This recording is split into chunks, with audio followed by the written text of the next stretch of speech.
चतुर्थी की पूजन में जो आप आखा दाना रखते हो, गेहूँ वगैरह कुछ भी जो भी रखते हो, उसकी बड़ी महत्वता होती है महाराज। यहाँ तक कहा गया है, चतुर्थी की कथा तो आप लोग पढ़ते होंगे, जो लोग पढ़ते हैं उनको मालूम होगा।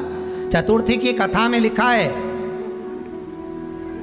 चौथ माता के व्रत में वर्णन किया गया है कि वो आखा दाना जो रखा जाता है, मान लो कोई जरूरी काम होता है तभी आखा दाना को रखा जाता है, संभाल के रखते हैं कि हम इस काम के लिए जा रहे हैं और हमारा ये कार्य सफल होना चाहिए।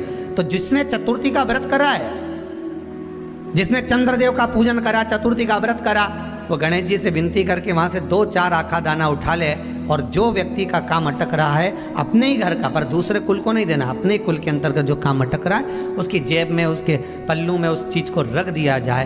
तो चतुर्थी जो अगली आती है, जैसे आप महीने की करते हो तो महीने की, और आप जैसे करते हो कि 4 अलग बड़ी बड़ी चतुर्थी करते हो तो उसके अनुसार आपका कार्य सिद्ध होता ही है। उस आखे दाने का इतना महत्व होता है क्योंकि चतुर्थी का व्रत करने वाली माता जब व्रत करती है तो स्वयं चतुर्थी की कथा में लिखा हुआ है कि पार्वती जी गणेश जी से चतुर्थी की कथा बचवाती। तो चतुर्थी की कथा जब होती है तो उसको स्वयं गणेश जी बाच रहे हैं। तो व्रत कौन सुन रही है? माता पार्वती। और आपने जो आखा दाना लिया वो गणेश जी के भाव से लिया, गणेश जी से निवेदन करके, विनय करके, प्रार्थना कर उसको प्राप्त किया। तो जिनकी यहाँ संपदा की कमी होती है, वैभव की कमी होती है, लक्ष्मी की कमी होती है, प्रतिष्ठा की कमी होती है, धन की कमी होती है, उसके लिए बुधवार के दिन अगर शंकर पर 1 लोटा पानी चढ़ाया जाता है तो जिन लड़कियों का विवाह नहीं हो रहा, जिन बच्चों का विवाह नहीं हो रहा, उन बच्चों के भी विवाह हो जाते हैं। हमारा वृद्धि से मतलब होता है जिस कन्या या वर का विवाह नहीं होता, 40 साल हो गए या 30 साल हो गए, या जब 28 के बाद में लड़का लड़की क्रॉस हो जाए कि 29 में, 30 में, 32 में, 34 में, 40 तक पहुंच गए और विवाह नहीं हो रहा है, तब बेलपत्री के जो पेड़ होता है, वृक्ष होता है, उस वृक्ष की जो डाली होती है, उस डाली के मनकों से जो माला बनती है, बाजार में भी मिल जाती है बेल की माला, उस माला को भगवान शंकर को समर्पित कर कर बेलपत्री के वृक्ष के नीचे बैठ कर भगवान शंकर का पंचाक्षर मंत्र का जाप करना है। कौन सा मंत्र है? पंचाक्षर। पंचाक्षर मंत्र कल बताया था, नमः शिवाय। अगर रसोई घर से भोजन में तुलसी डलकर अगर ठाकुर जी के सामने वो थाली रखी तो ये पक्का है वो थाली ठाकुर जी नहीं जीमेंगे, क्योंकि उसमें तुलसी रखी हुई आई है। हाँ, जब ठाकुर जी के सामने थाली रखा गई और तुमने थाली रखने के बाद में मंदिर के सामने बैठ के फिर तुलसी डाली तो ठाकुर जी उसको स्वीकार कर लेते हैं। क्यों? क्योंकि 33 करोड़ देवी देवता एक जगह पर विराजमान हैं। जब हम थाली रखते हैं, प्रथम देव उस भाग को ग्रहण कर ले। जब तक तुलसी डालते हैं, प्रथम देव अपनी दृष्टि हटा लेते हैं। समय होता है, एक टाइम होता है, एक पल होता है, एक घड़ी होती है कि गणेश जी महाराज हमारे घर में आ गए। गणेश जी की सबसे पहली जो आरती हो, उस आरती के समय पर अगर धूप बत्ती जलाई जाए या गोबरी को जलाकर उसमें गूगल छोड़ी जाए और गूगल छोड़ने के बाद गणेश जी का नाम ध्रुम वर्ण कह दिया जाए तो गणेश जी को तुम्हारे घर की पूजा स्वीकार करना पड़ती है। बस वो समय हम जानते, हम तो बस उतना जानते हैं कि शिव महापुराण में लिखा और मुद्गल पुराण में लिखा, गणेश पुराण में लिखा, गणेश जी का एक नाम होता है ध्रुम वर्ण। क्या नाम है?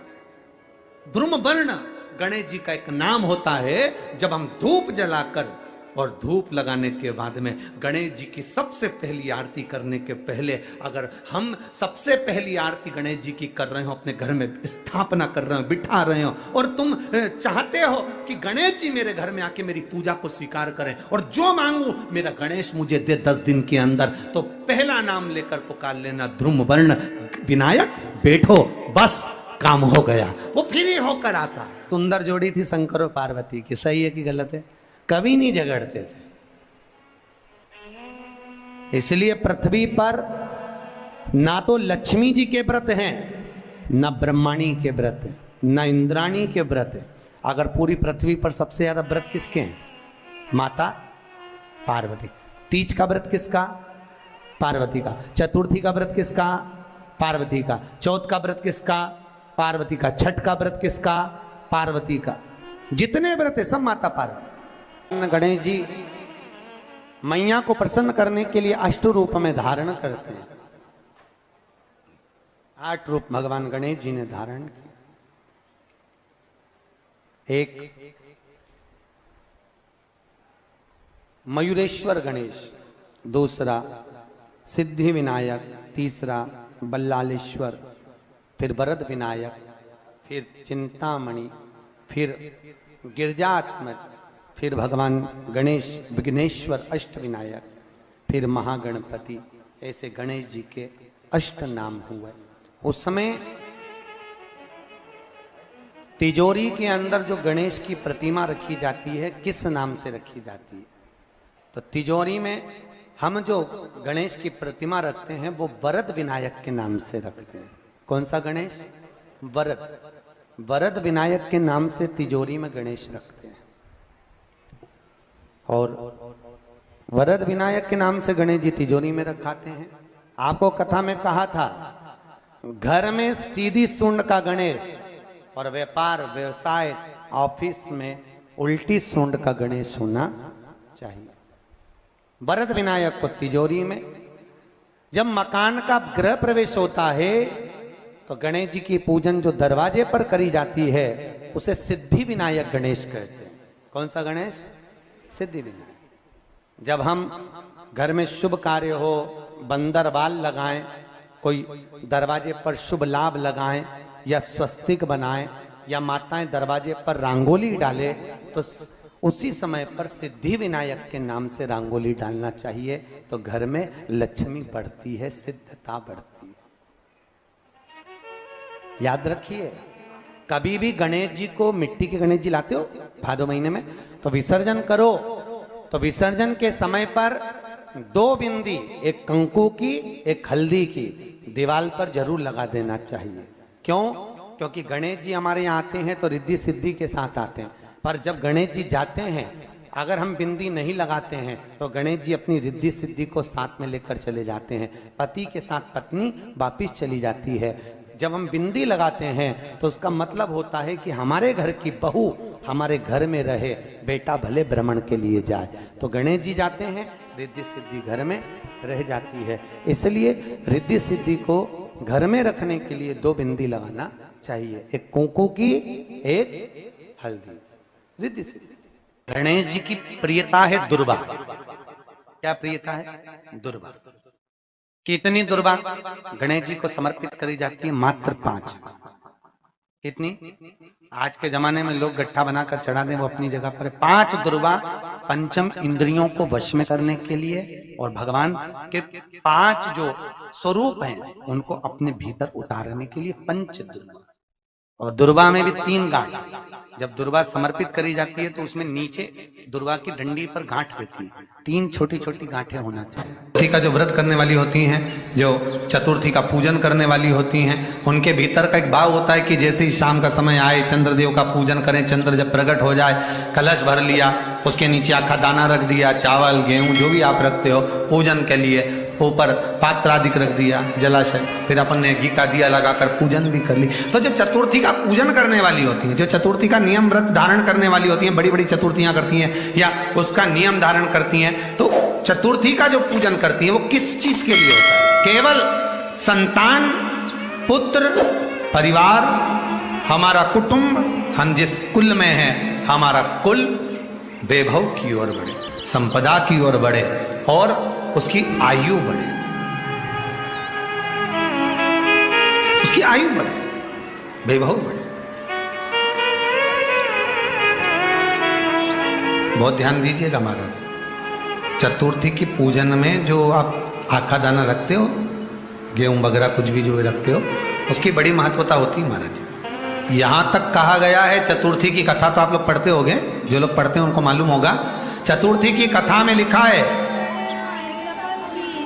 चौथ माता के व्रत में वर्णन किया गया है कि वो आखा दाना जो रखा जाता है, मान लो कोई जरूरी काम होता है तभी आखा दाना को रखा जाता है, संभाल के रखते हैं कि हम इस काम के लिए जा रहे हैं और हमारा ये कार्य सफल होना चाहिए। तो जिसने चतुर्थी का व्रत करा है, जिसने चंद्रदेव का पूजन करा, चतुर्थी का व्रत करा, वो गणेश जी से विनती करके वहां से 2-4 आखा दाना उठा ले, और जो व्यक्ति का काम अटक रहा है अपने ही घर का, पर दूसरे कुल को नहीं देना, अपने ही कुल के अंतर्गत जो काम अटक रहा है उसकी जेब में, उसके पल्लू में उस चीज को रख दिया जाए।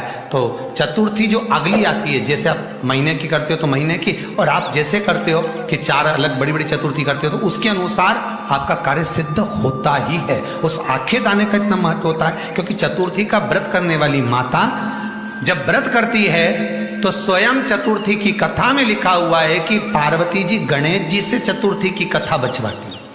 चतुर्थी की कथा बाची किसने थी? स्वयं गणेश जी महाराज ने। और सुनी किसने थी? माता पार्वती। बाचने वाले गणेश जी थे, सुनने वाली माता पार्वती थी। तो चतुर्थी की कथा जब होती है तो उसको स्वयं गणेश जी बाच रहे हैं। तो व्रत कौन सुन रही है? माता पार्वती। और आपने जो आखा दाना लिया वो गणेश जी के भाव से लिया, गणेश जी से निवेदन करके, विनय करके, प्रार्थना कर उसको प्राप्त किया।